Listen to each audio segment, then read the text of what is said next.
Good morning, and thank you for staying with us at 5:29. I'm Jasmine Cornell. We start this half hour with an update on a major construction project. The I-20 bridge project over the Savannah River will be completed in the near future. Fox 54's Alyssa Young spoke with GDOT officials and local drivers about their thoughts on the project.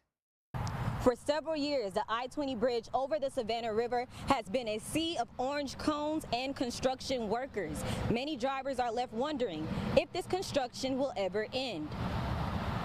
That's the number one thing. Like, really, we still doing this right now? Yeah, we've just been wondering when it's going to be done for a long time. That's the main question for anyone who travels the I-20 bridge over the Savannah River. GDOT and SCDOT are replacing and widening the I-20 bridge with new structures to improve safety and operations, with construction starting back in 2019.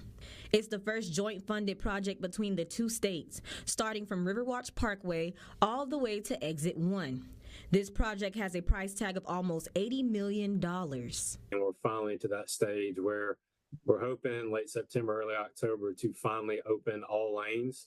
Widening from 4 lanes to 6 lanes, the reconstructed bridge will be better suited to handle current and future traffic volumes.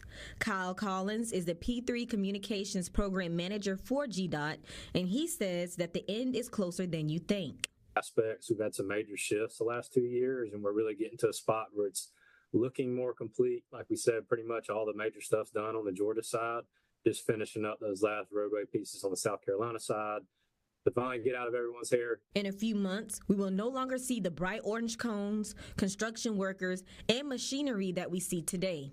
I spoke with Kenneth Terry, who's a truck driver. He told me that he drives across the bridge twice a week. You get used to it, you know, and you just deal with it as best you can, you know, and try to keep from getting frustrated, because it's not just your life on the line, it's everybody else's life on the line. Emily Wilson also travels the bridge frequently. She told me she looks forward to its completion.